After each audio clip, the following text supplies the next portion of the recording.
All right, so we left off looking at the French advantages in the New World, and we kind of got cut short on the last one, that they were the first into the North American interior, which meant this area of disputed land claims between the French and the British. The French had more forts there. They had a larger military presence in that area. They were more fortified. So the French had some major advantages going into this war. Let's take a look now at the British advantages, the advantages of the English. And the first one that should be apparent to you is that they had more people.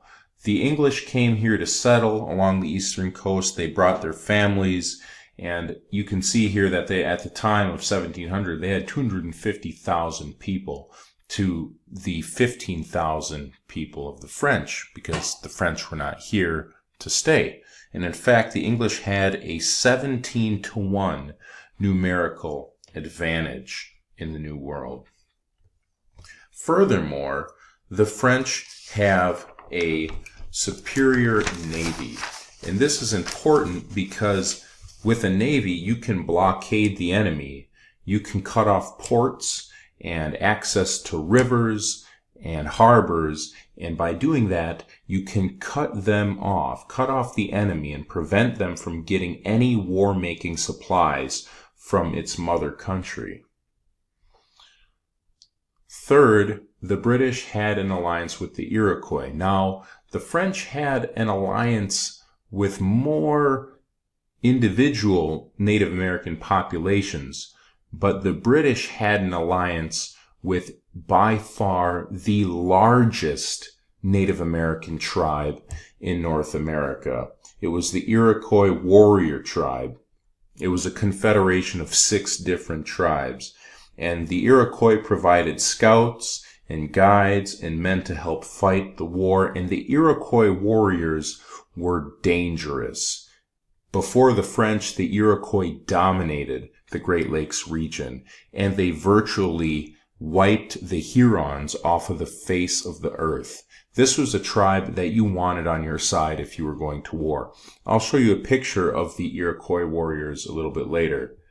And lastly, and arguably most importantly, British had superior finances, which is going to be important not just to this war effort, but it will relate down the line to the American Revolution, which is going to start in part because of the vast amount of money England spends in fighting this war. So, by the 17th century, the English government had set up an efficient system of taxation in England. And it was through this efficient system of taxation in England that the English government was able to collect large sums of revenue through taxation. So they were able to raise lots of money to fund this war effort. But not only that, their efficient system of taxation allowed England also access to credit from foreign banks and from foreign countries and from wealthy private citizens. So not only could England finance this war effort through taxation, but they could also borrow more money to finance this war effort. And that is going to be a key reason why they win the war, and also a key reason that leads down the road to the American Revolution. I said I'd show you a picture of the Iroquois warriors, and here is a picture of an Iroquois warrior. You did not mess with them. And I want to explain briefly why they were allied with the British. So before the French, the Iroquois Confederation dominated the Great Lakes region. Once the French arrived in the Great Lakes region, they counterbalanced the Iroquois dominance over that area. And the French often allied themselves with various Indian tribes against the Iroquois, because previous to the French, all those other Indian tribes in the Great Lakes region lived in fear of the Iroquois Confederation. But now, with the help of the French, those tribes banded together and opposed the Iroquois tribes, and so they were no longer the big kid on the block. They wanted to get their power back, and they did that by allying themselves with the British. All right, 1754, the war is going to break out. Let's discuss the origins of this war and how it really begins. The war begins in 1754, really in southwest Pennsylvania. It's going to begin over the disputed land claims. And just to give you some context, by the 1750s, English colonists are basically pushing their way west into the Ohio River Valley and into the western edges of their colonies. They're constantly pushing west. And as these English colonists move west, they are coming into contact with French settlements and French forts. Essentially, they're coming into contact with the French military. Now, the French and British historically do not like each other. They are continually at war.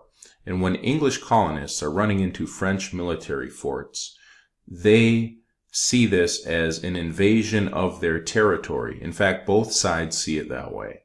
And tensions begin to increase in the western frontier. So in 1754, the English government decides to try to ease the tensions along the western frontier in this disputed territory. And that leads us to this man, George Washington. He's 22 years old. He's a lieutenant colonel in the British military, and it is his job to go into southwestern Pennsylvania and settle this dispute and ease the tensions between the British and the French in this territory.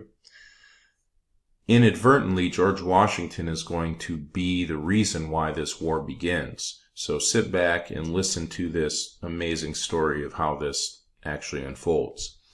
In 1754, the governor of Virginia sends George Washington to southwestern Pennsylvania to negotiate with the French and ease the tensions in this area and explain the English position on the colonial land claims, namely that the English colonists have right to all of the lands west of the colonies. He does this, and the French basically say, that's all good and well, but we claim everything that is drained by the Mississippi. So he doesn't actually reach an agreement.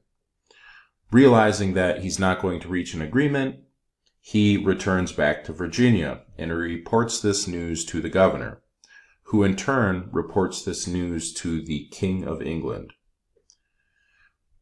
Next, the King of England issues new orders. Basically, the new orders are to send George Washington and 150 British military soldiers to southwestern Pennsylvania and to build a fort at the intersection of three rivers, which is near modern-day Pittsburgh. This is where it is. Right here. He says, go there with 150 soldiers and build a fort. So George Washington takes his small contingent of soldiers, and when he arrives in the area, he realizes that the French had already built a fort there. Fort Duchesne, that's it right there. You can see the French beat them to it. They had already built a fort. So what does George Washington do? Well, he camps out. George Washington and his 150 soldiers set up camp for a few nights, and this is where the fun begins. One of the nights where they are camped out, George Washington and his patrol notices a group of French military near their fort. Essentially, a French patrol left Fort Duchesne and passed near George Washington's camp. Now, George Washington thinks that this is a military expedition by the French to wipe him and his men out. So rather than wait to be attacked, George Washington preemptively attacks this, what he thinks is a military expedition. Well, this turns out to be a huge mistake because it was not a military expedition. It was not a military patrol. But what he realized that he had done is he had wiped out a French diplomatic mission on its way to Virginia to negotiate. Well, this is bad news. You just killed a diplomatic peacekeeping mission. So after realizing what he did, he had to hunker down and build a fort and try to survive. So they quickly and hastily set up this fort nearby, Fort Duchesne. This is not the original. This is a replica, and it's called Fort Necessity. And he tried to hold out as long as he could, but the French overpowered the fort. They surrounded the fort, and they forced Washington to surrender.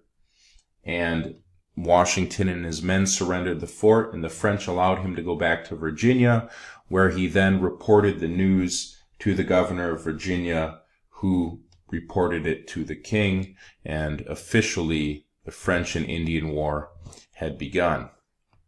So the origins of the war really started with George Washington and attacking that French diplomatic mission, which he thought was a military patrol to take him out.